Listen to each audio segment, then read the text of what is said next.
Fala pessoal, como é que vocês estão? Tudo tranquilo? Espero que vocês estejam bem, né? Aproveitando as nossas aulas à distância.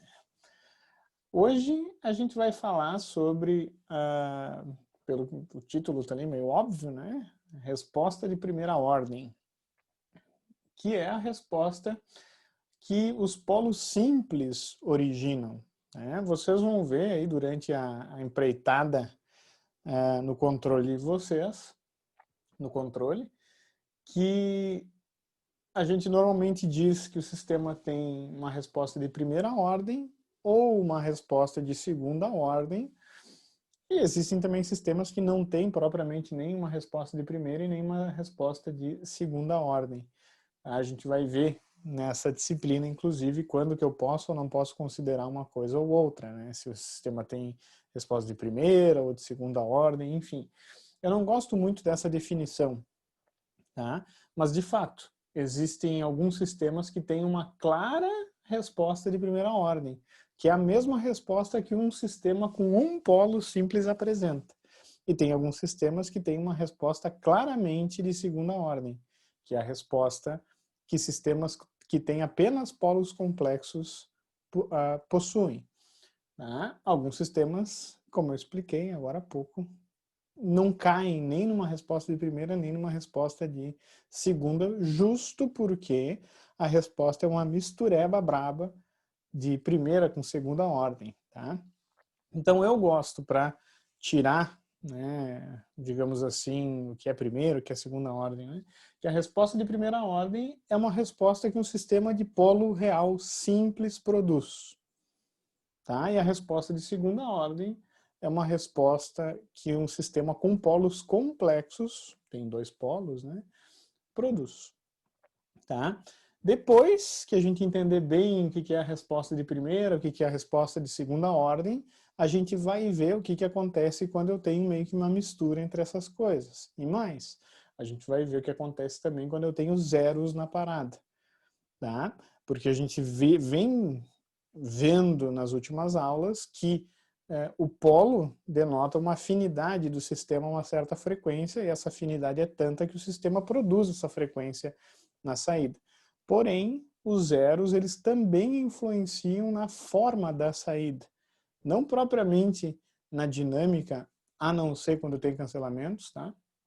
Mas o formato da resposta pode ser drasticamente alterado, tá? Mas isso é caso para que a gente vai estudar depois. Então a gente vai começar estudando uma classe de sistemas bem simples, entender bem o que é a constante de tempo de uma exponencial, hoje é importante, né, para depois ir avançando um pouquinho mais, tá bom? Então, se eu estiver trabalhando com a função de transferência mais simples que eu posso imaginar, e a função de transferência mais simples que eu posso imaginar é essa aqui, ó, K sobre S mais um P aqui, né? K sobre S mais P. Eu poderia ter colocado isso de N maneiras diferentes, tá, pessoal? Vocês vão ver o pessoal usando K sobre S menos lambda. Também é muito comum, tá? No controle é muito comum também eu trabalhar com essa notação, ó.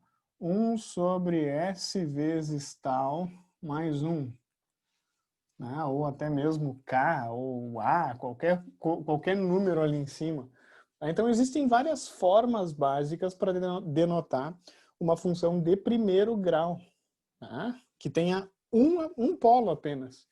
Essa função aqui, né, ela vai ter duas coisas, né? Ela vai ter ganho de C igual a K sobre P, né?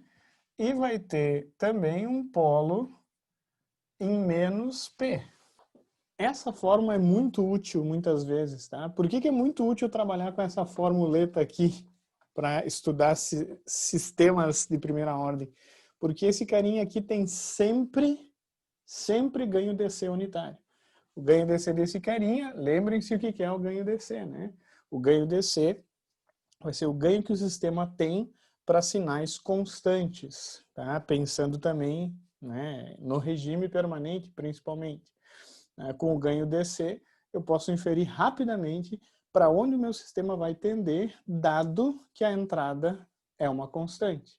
Basta fazer a amplitude da entrada vezes o ganho DC para ter a amplitude final da saída. Em outras palavras, esse sistema ele tem um ganho DC K sobre P. Significa que ele vai tender para K sobre P vezes a amplitude da entrada, né? Importante notar que se eu tenho esse formato de função, se eu mexo no P, eu mexo no ganho DC também. Tá? Por isso que eu gosto até desse formato. Porque o polo, vamos lembrar uma coisa importante, né?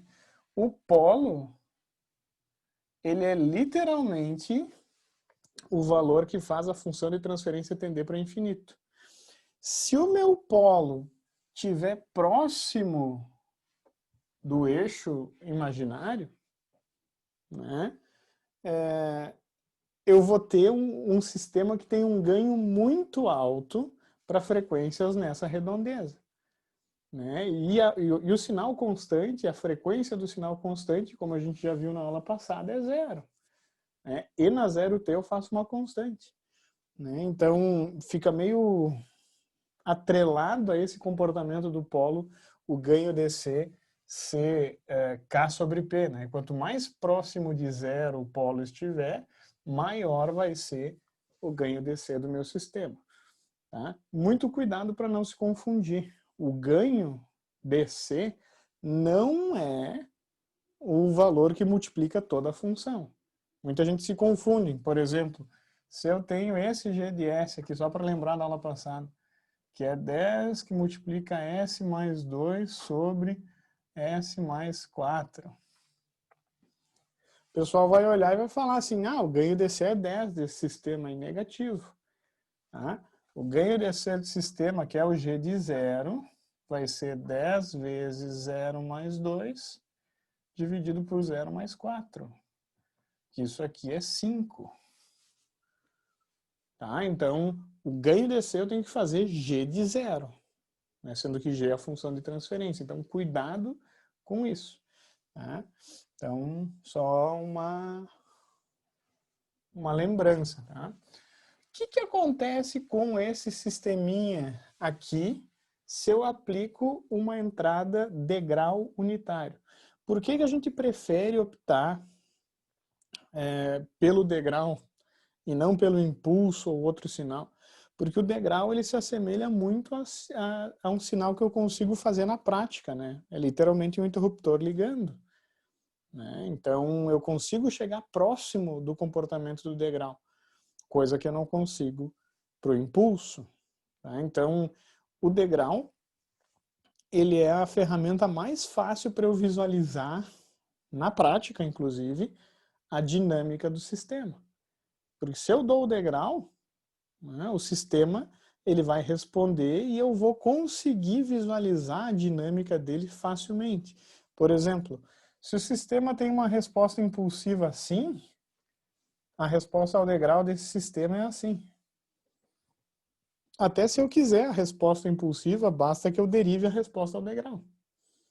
Tá? Só que fazer um impulso para botar na entrada do sistema é uma coisa muito difícil. Então, o que o pessoal faz? O pessoal ensaia a resposta ao degrau. Porque daí fica bem claro que a dinâmica associada do sistema aparece no transitório do sistema, da resposta ao degrau desse sistema. Tá? Então, é uma questão de praticidade estudar a resposta ao degrau. Então, se eu for ver qual é a resposta ao degrau desse sistema. Resposta ao degrau. Eu não vou fazer analiticamente muita coisa hoje. A gente já teve as aulas para solução analítica da resposta temporal.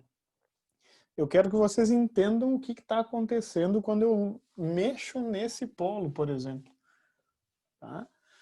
Então, é o seguinte, se eu aplico no sistema o degrau, né? Por exemplo, eu faço x, eu faço x de t, u de t, é um degrau unitário, né?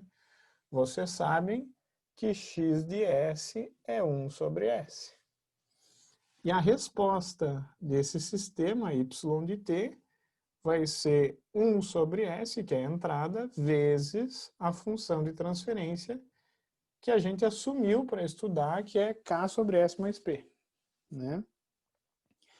Obviamente que eu tenho que fazer as frações parciais de aba 4, blá, blá, blá. E se eu fizer as frações parciais, façam isso como exercício, tá?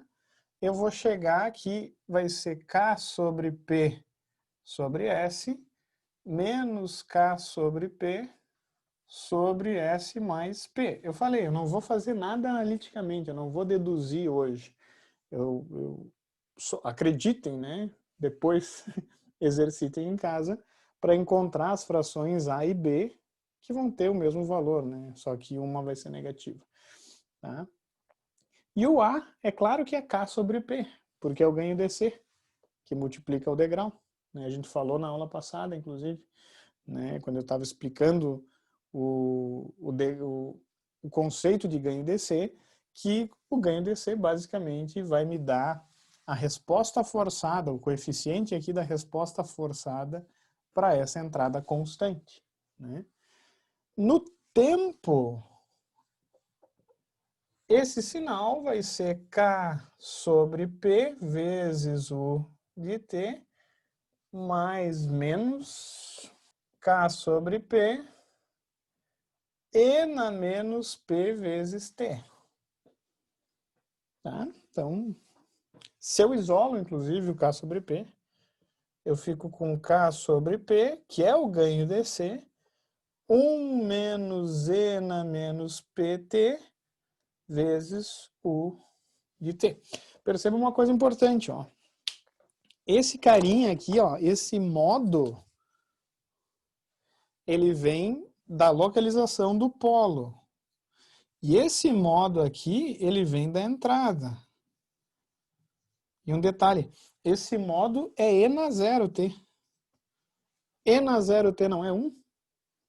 É, e é 0. Por quê?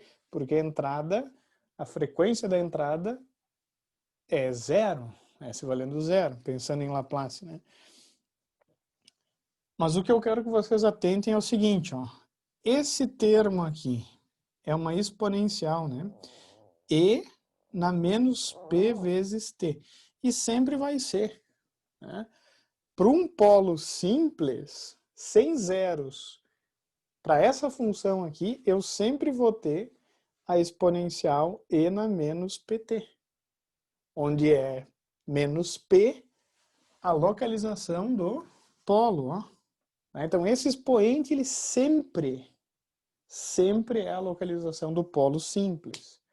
A gente viu isso em sinais, né? Que a gente tinha os autovalores, lambda 1, lambda 2, lambda 3, e cada autovalor originava um modo na resposta, né? E o meu sistema respondia como uma composição linear desses modos. Aqui continua isso, né? Sem mudar basicamente nada. A única coisa é que aqui a gente está estudando entrada e saída, e não propriamente os autovalores, que é uma representação interna, né? Tá? Mas vocês têm que entender que cada polo está associado a modos na resposta. Assim como cada raiz aqui da entrada vai gerar também modos na saída. Então, a saída do sistema vai ser um mexidão violento entre modos do sistema, né, que são os polos que geram esses modos, e modos da entrada, que vem, obviamente, do sinal da entrada. Se eu estou empurrando uma cadeira, né, então comecei a empurrar a cadeira, se o meu deslocamento, ou deslocamento, sei lá, do meu corpo, né, é assim, é óbvio que o deslocamento da cadeira vai conter muito do sinal de entrada na saída. Porém, a saída também vai aparecer um comportamento que vem da dinâmica, né, das relações matemáticas, físicas, atrito, né, massa, inércia. Né? Então, A saída é uma mistureba de entrada e do comportamento do meu sistema. Não esqueçam disso. Vamos estudar um pouquinho essa resposta, porque se eu entendo essa exponencial, deu para a bola, acabou, eu não preciso nem mais fazer a inversa para esse tipo de carinha. Tá? Observem uma coisa, ó. Se eu desenhar essa resposta, eu vou verificar que, se eu não me preocupar com o ganho DC que está aqui, ó, multiplicando todo mundo, se eu só me preocupar com esse termo, 1 menos E na menos PT, para simplificar meu estudo, né? Eu vou ter o U de T e vou subtrair disso o modo do sistema, E na menos PT. Né? Então eu tenho o que a gente chama de resposta forçada, que origina, nesse caso, um degrau de amplitude unitária, que depois eu multiplico por Kp, K sobre P, que fique claro, né? E aqui eu tenho uma exponencial monotônica, pessoal. Decrescente, que tende a zero. Muito importante. Ela vai tender a zero se esse expoente for, de fato, negativo. Porque se a localização do polo estiver no semiplano direito, essa exponencial aqui vai ser E na mais alguma coisa T.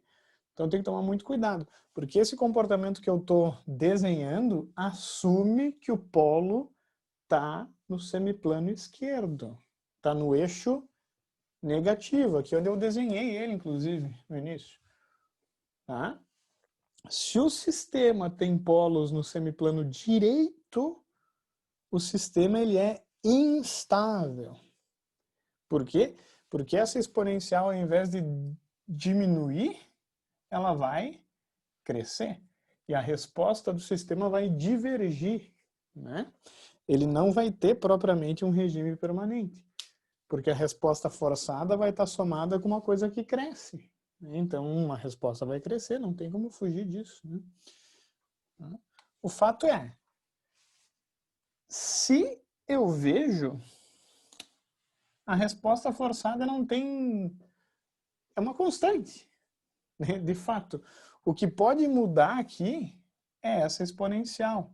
Né? E essa exponencial é E na menos PT, não esqueçam. Tá? Se eu somo essas duas respostas, eu tenho a famosa resposta de primeira ordem de sistemas.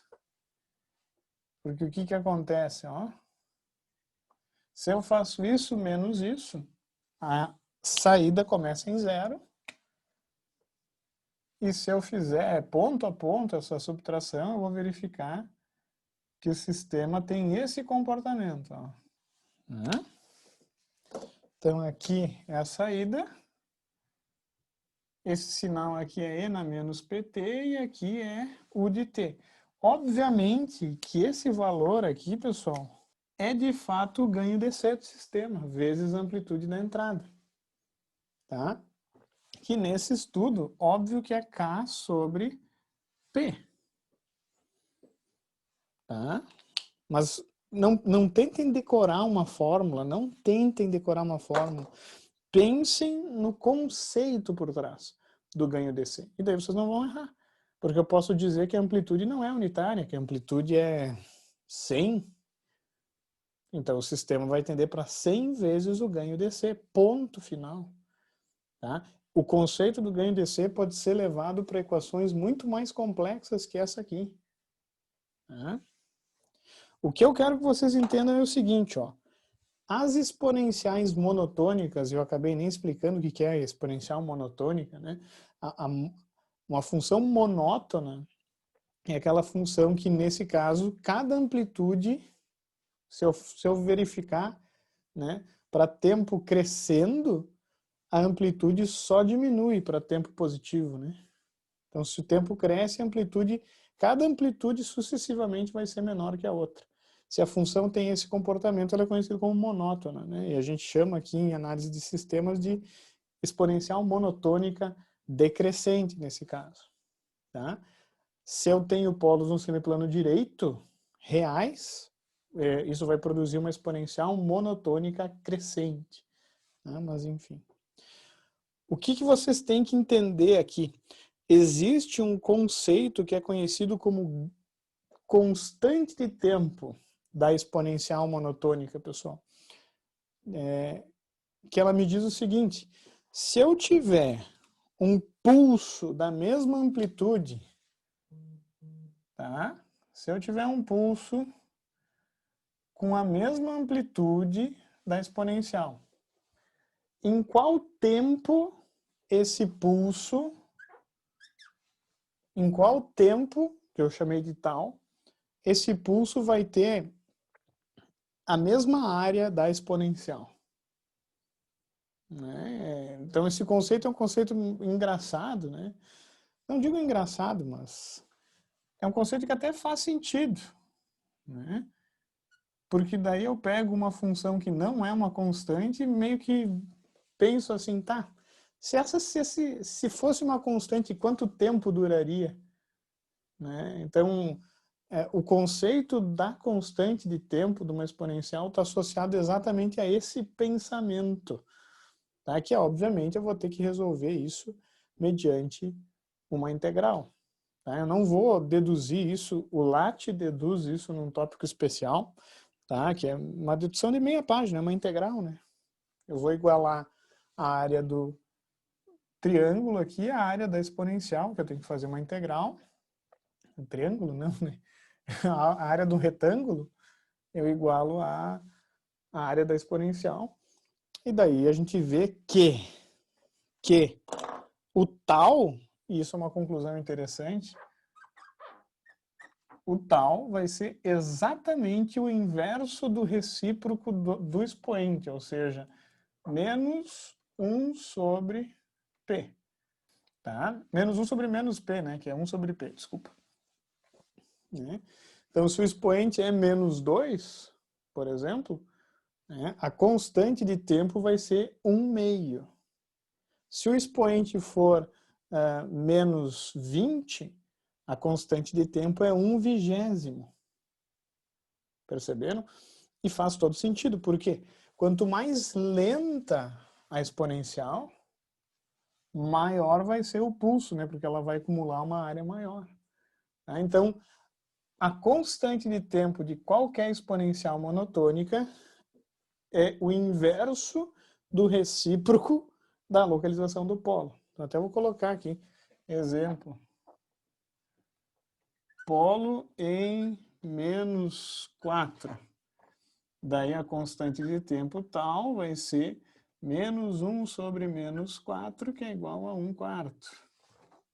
Tá? Como eu tenho o polo em menos P, vai ficar menos 1 sobre menos P, que é 1 sobre P para simplificar. Tá? E esse valor aqui é literalmente em segundos. Eu coloco seg, eu sei que não é fisicamente correto, tá, pessoal? Mas é só para não confundir com S. Então, todos os meus segundos eu coloco seg como pontinho. É só antes que alguém fale alguma coisa, né? E o que acontece, pessoal? Essa constante de tempo tal, que é 1 sobre o P, no caso, vai coincidir, eu desenhei meio mal aqui, vai coincidir com o momento em que essa exponencial cruza com amplitude de aproximadamente 60, 1 menos 60, e até vou ter que, eu não me lembro as casas decimais, né, 0,36, né? Então vai coincidir quando isso aqui está em 0,361, 36,7, 36,8 praticamente, 36. Tá? Lembrando que aqui eu vou começar em 1. Na verdade é K sobre P, tá, pessoal? Mas aqui eu vou botar 1, e aqui eu faço vezes K sobre P para não deixar pedra sobre pedra. Professor, eu tenho uma Diga. perguntinha. O tal é 1 sobre P, certo? 1 sobre P. É que ele está menos 1 sobre menos 4. Sim. Eu fiquei meio curioso porque que é o menos 1 e não Não 1. é curioso, né? É que o tal, se eu fizer menos 1 sobre menos P, eu tenho quanto? Ah, Sobre, entendi. né? Eu sei que dá uma confusão, né? É que eu defini a função como S mais P. Então, o polo está em menos P. E a constante de tempo vai estar em menos 1 sobre menos P, que é 1 sobre P. Tá? Mas é só pensar, pensa no expoente sem sinal, fica mais fácil, né? Por exemplo, se eu tenho essa exponencial e na menos 3t, tá, a constante de tempo é 1/3, deu pra bola. Tá? Mas o que que acontece? Muito importante, a constante de tempo ela só tem sentido prático, tá? Quando a exponencial é decrescente. Por isso que não adianta calcular o tal em exponenciais que crescem. Até não faz sentido, porque daí vocês iriam encontrar uma constante de tempo negativa. Tá? Então, cuidado com esse detalhezinho. Tá? O fato de ser polo simples é porque tem apenas um valor de polo ou é porque não é complexo? Não, polo simples é porque é polo real mesmo. Que é um polo só. Né? Na verdade, o que acontece? Foi uma boa pergunta no sentido que já me deixou na cara do gol para chutar. Né? A maioria dos sistemas tem mais de um polo. Né? A gente sabe disso. O próprio motor que a gente estudou tem 2 polos no mínimo, né? A função do segundo grau. Tá? Mas, se esses polos são reais, eu posso pensar, e isso é uma coisa que eu posso fazer, eu posso pensar na composição de 2 exponenciais, cada qual com sua constante de tempo. Tá? Então, na verdade, o sistema não tem propriamente uma resposta exatamente igual a um sistema que só tenha uma raiz. Porém, sob algumas circunstâncias, eu posso aproximar a resposta. E mesmo quando eu não posso aproximar, eu posso pensar nos modos realmente separadamente. Né? Por exemplo, se o carinha tem 2 polos, um em menos 2, o outro em menos 8. A constante de tempo associada a esse polo, a gente vai começar a pensar nas constantes de tempo associado a cada polo individualmente, né? A constante de tempo associada a esse polo é 1/2. Significa que a exponencial associada a esse polo tem constante de tempo de 0,5 segundos. E esse polo vai ter uma constante de tempo 1/8. Né? Ou seja, esse polo é um polo mais rápido, no sentido da exponencial durar menos. É assim que a gente vai começar a pensar sistemas. A gente vai olhar os polos e entender, esse é um polo simples, então eu sei que vai se comportar dessa maneira, com uma constante de tempo valendo tantos segundos. Tá? Mas na maioria das vezes eu vou ter mais do que um polo, com certeza. Né? Então, se eles são reais, eu posso encará-los separadamente como exponenciais monotônicas. Se eles são complexos, a gente vai encarar eles como resposta de segunda ordem, que daí é bem mais chato de entender. Tem muito mais coisas para entender, né, na real. Sacou mais ou menos? Sim, valeu. Show. Mas a gente vai falar, isso a gente vai falar em umas aulas adiante, né? A gente está estudando um caso simples para depois começar a deixar ele mais chato, complexo, né? Então, seguinte, ó, pessoal, esse ponto aqui acontece em 0,36 de amplitude, ou 36%, né? Se eu trazer esse instante de tempo aqui para a resposta, por óbvio, como eu faço 1 menos, eu vou chegar aqui em 63%, mais ou menos, é 63,2, né? Alguma coisa assim, ó. 0,63. Eu sei que está pequenininho, mas aqui é 36%, aqui é 63%. Né? E é meio óbvio, né? Porque eu faço 1 menos esse valor para cair aqui embaixo. O que acontece, pessoal? Essa exponencial, ela já percorreu grande parte do caminho. Mas por ser uma exponencial, vocês percebam que ela vai aumentando cada vez mais devagar, digamos assim. Né? Então, mesmo ela já tendo percorrido grande parte do trajeto, ainda falta bastante para ela chegar no valor que ela vai estabilizar. Na verdade, falta infinito tempo, né?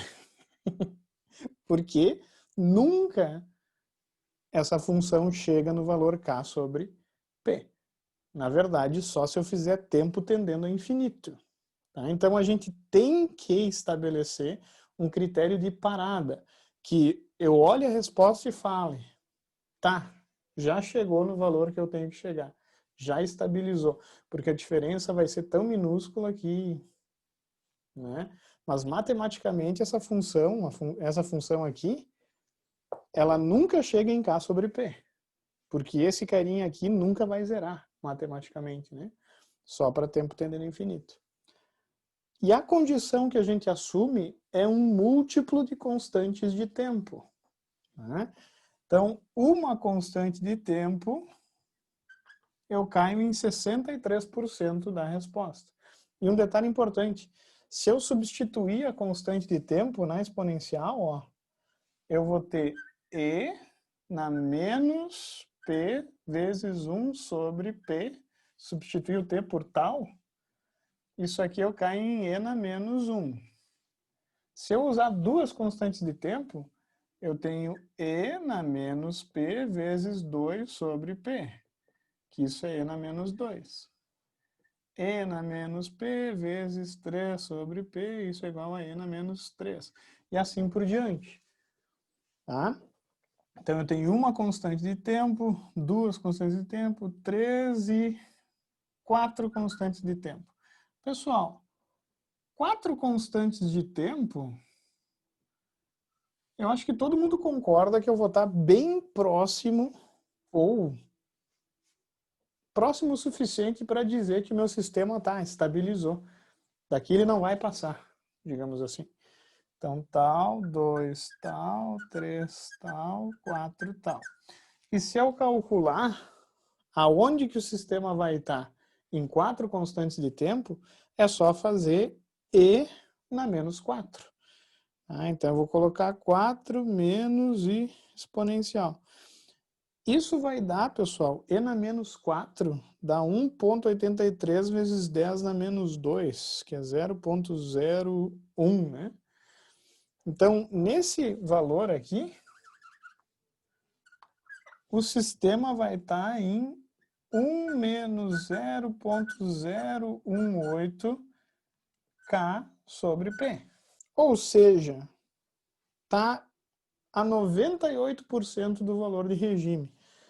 Então, isso aqui é 98% do valor de regime. E esse tempo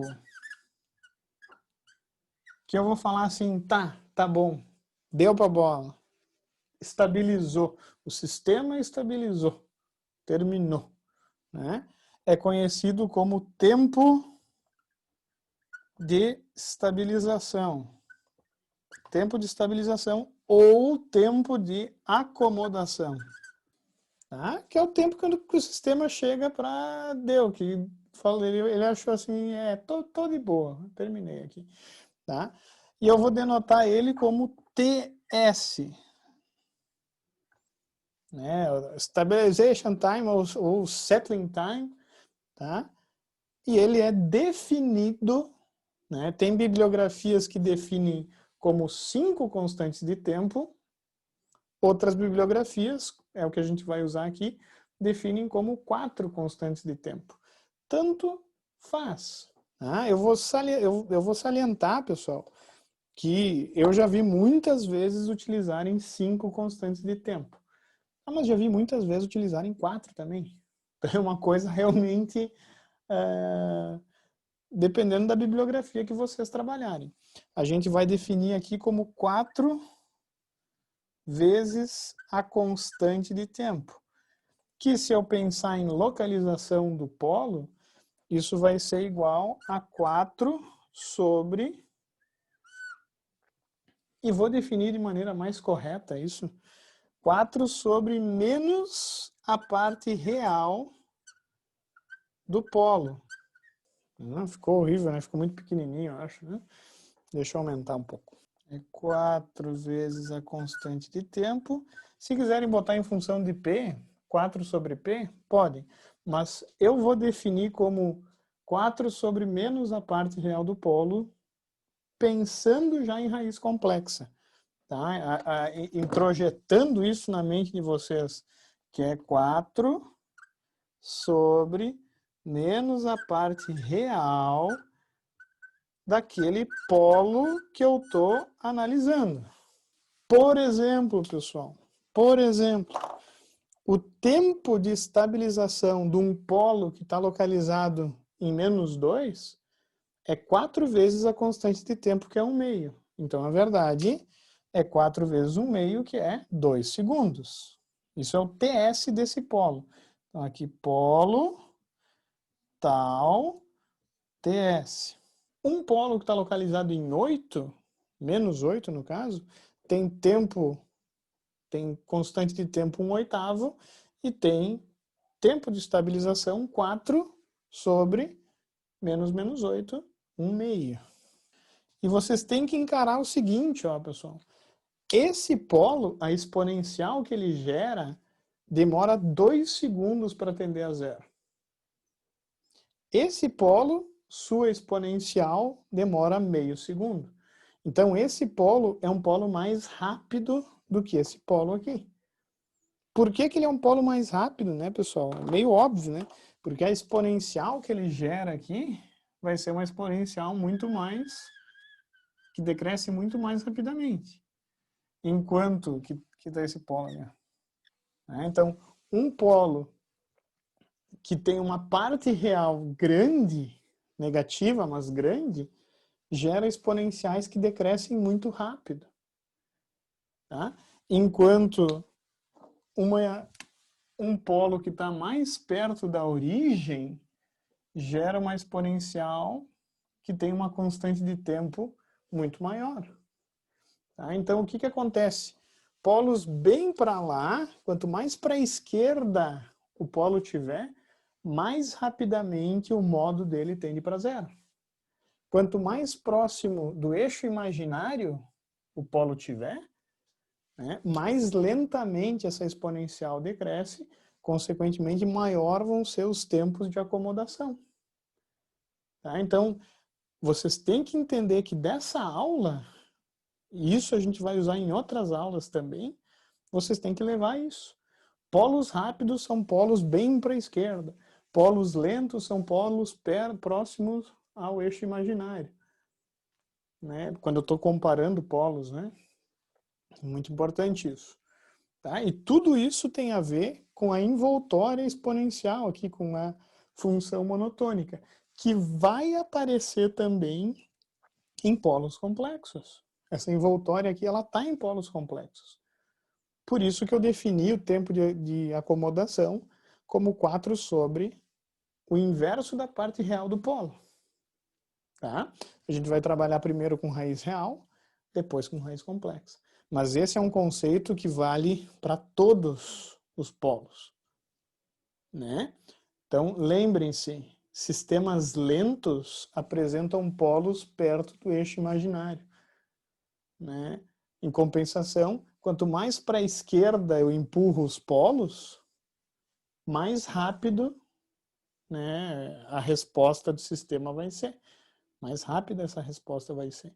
Então, se eu pensar em controle, que o meu objetivo é chegar o mais rapidamente possível no meu sinal de referência, é interessante que eu jogue os polos o mais para a esquerda possível.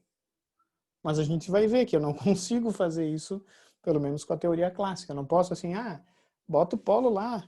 Só que daí tu mexe no polo, só que daí se o sistema tem mais outros polos, né, eles podem ir para um lado que eu não quero que eles vão. É uma coisa bem complexa que a gente vai estudar lá em LGR só. Mas se eu não entendo isso, como a localização desse polo influencia na resposta, fica complicado. Né? Realmente fica complicado. Um detalhe, pessoal. Pensa só que tu está assistindo um carro passar. Né? Daí tu vê uma Mercedes do Hamilton, né, passar numa reta, tipo Monza, né? O Hamilton vai passar assim, bem rápido, né? Perfeito? Agora, se tu pega, por exemplo, um Fusca, não de arrancadão, um Fusca 1300, quem eu vou perceber durante mais tempo, né? Se os dois estiverem correndo juntos, o Fusca vai ficar nessa reta um tempão, né? Se eu me distraio, eu posso até nem ver o Hamilton. Vocês não concordam com isso? Se eu tô ali de boa, de repente passa lá o Pantera Negra assim, porra, nem vi. Eu nem vi o Hamilton passando. Mas daí o Fuca eu tô vendo, né? Porque ele é muito lento. Então, pessoal, se eu tenho numa resposta esses dois polos, eu tenho um polo em -2 e um polo em -8. Qual desses dois eu vou perceber mais na resposta? O polo que está em -2 ou o polo que está em -8? -2? -2, né? Porque ele é um polo mais lento, ele dura mais tempo, né? A influência do polo em -8 é mais passageira, digamos assim. E acontece só no início. Se eu tô distraído, eu nem vejo. Para ver esse carinha, eu tenho que prestar atenção só no início da resposta do sistema, porque essa resposta dura muito pouco tempo frente à outra. Então, o que acontece, pessoal? Quando eu começo a ter diferenças muito grandes nas constantes de tempo dos polos, muitas vezes eu vou poder até dizer assim, esse carinha aqui, né, nem vejo ele. Por que eu vou me preocupar com ele? Vamos aproximar a resposta desse sistema por um sistema de fato com um polo só e esquecer um pouquinho esse cara. Né? Muitas vezes eu vou fazer isso. Né? Isso é conhecido como dominância de polos. Quando um polo, né, é muito mais lento do que todos os outros polos do meu sistema. Tá? E nesse caso, muitas vezes é conveniente aproximar o sistema por um sistema que não é exatamente correto, mas é muito mais simples de se trabalhar. Porque é muito mais fácil eu projetar o controle para um sistema de primeira ordem, de fato, do que se o sistema tem grau 5. Mas imagina se eu tenho 4 polos rápidos e um lento, que é o lento quem determina de fato a dinâmica. Tá? Então, muitas vezes eu vou fazer esse tipo de coisa. Tá? Então, eu já estou preparando vocês para um conteúdo que tá vindo aí. Só que antes eu até vou fazer um exemplo no final para vocês verem, tá, pessoal? O que acontece? Eu quero que vocês, nesse tempo aí, a gente tem agora mais uns 20 minutos, tranquilo, 15 minutos, né? Eu quero que vocês percebam a resposta, ó. Eu vou fazer exercícios bem simples e alguns assim meio sacanas. Meio sacana. Tá, não, acho que não vou fazer nenhum sacana ainda. Então eu quero que vocês esbocem a resposta dos sistemas. O que é esboçar? Eu não quero que vocês façam analiticamente. Eu quero que vocês tracem o desenho. Não é? Tracem o desenho.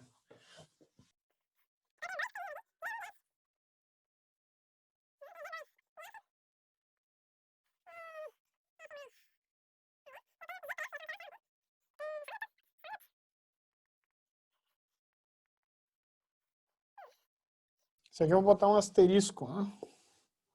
Um asterisco. Eu vou botar um asterisco aqui também em G4. Aqui é 10 sobre S. Asterisco em G4. Tá? Esse carinha aqui, ó, a gente consegue esboçar. tá? Mas só se a gente levar, só se a gente analisar o que eu comentei, que é a dominância dos polos. Tá? Quando um polo é muito mais lento do que todos os outros. Esse aqui é um pega-ratão, vocês têm que cuidar. Tá? Basicamente é isso. Eu vou fazer essas duas aqui, eu vou deixar essa para fazer na aula que vem, que a gente vai falar de início de dominância de polos. E essa aqui, vamos ver quem que se liga. Tá? O fato é o seguinte, ó, como é que eu esboço a resposta de sistemas? O que eu tenho que fazer? Ao invés de pegar, multiplicar, quando eu falo resposta também, né? Resposta ao degrau, né? Ao invés de fazer a inversa, como a gente fazia até agora, vocês vão ter que verificar qual que é o tipo das raízes. Né? Ah, o sistema só tem uma raiz, é real? Show, eu sei como vai ser a resposta. Né? Ah, o sistema tem duas raízes, tem dominância? É complexa? A gente vai começar a desenhar a localização dos polos e dos zeros, por exemplo, e verificar se eu posso inferir dominância, né, se essa dominância é realmente muito forte ou fraca, tá? Porque existem graus, né, de dominância, se a gente for avaliar. Tá? Mas, por enquanto, vamos desenhar esses dois gráficos aqui, G1 e G2. Então, eu vou esboçar o G1. O G1 de S é um sistema com polo simples. Tá? Então, o polo está localizado em -3. O ganho DC do sistema, G1DC, né? Então, G1DC, qual que é o ganho DC dessa porcaria aqui? 100/3? 100 terços, exatamente. Não dá nem graça, né? Pô, não dá nem graça. 100/3. Ora, pois, eu já posso esboçar a resposta desse sistema. Por quê? Porque como ele tem um polo só, eu sei que esse polo tem qual constante de tempo? O tal é 1/3. E o tempo de estabilização, que é 4 vezes o tal, é 4/3 de segundo. Né? Então, se eu desenhar essa resposta, pensando no degrau unitário, esse sistema tem uma resposta exatamente que nem a que eu desenhei aqui, ó. É uma exponencial que cresce rápido no início e vai diminuindo, porque o módulo vai tendendo a zero. O sistema tende para 100/3, pelo ganho DC, e demora 4/3 de segundo para estabilizar. Pronto. O professor, mas é muito fácil. Tá alguma coisa errada. Não, é para ser fácil, rapaz. A gente evolui no conteúdo por dois motivos. Para aprender mais coisas ou para a gente inferir as coisas que a gente já sabe de uma maneira mais fácil. Né? No caso é o segundo aqui, né? Eu sei que esse carinha tem um polo, eu sei como o polo real responde, então é só desenhar uma resposta. Né? O G2, eu tenho um polo localizado bem mais distante, lá em -40, né? O ganho DC vai ser 10/40, ou seja, 1/4. É um sistema que tem um ganho DC muito menor. Né? Ele responde mais fraco, com uma amplitude menor. Não é nem questão de ser mais fraco ou não. Né? Mais fraco é muito relativo isso. Tá? Mas ele tem um ganho DC menor do que o outro, com certeza. Isso é meio óbvio. Né? O meu tal, a constante de tempo desse polo, é 1/40 de segundo. E o tempo de estabilização dele é 1/10, porque é 4/40. Então, esse carinha aqui, eu não vou desenhar em escala, tá? Mas ele é mais rápido. Então, eu só vou mostrar que é mais rápido, tá? Ele é mais rápido, ele chega num valor bem menor, só que ele chega mais rápido.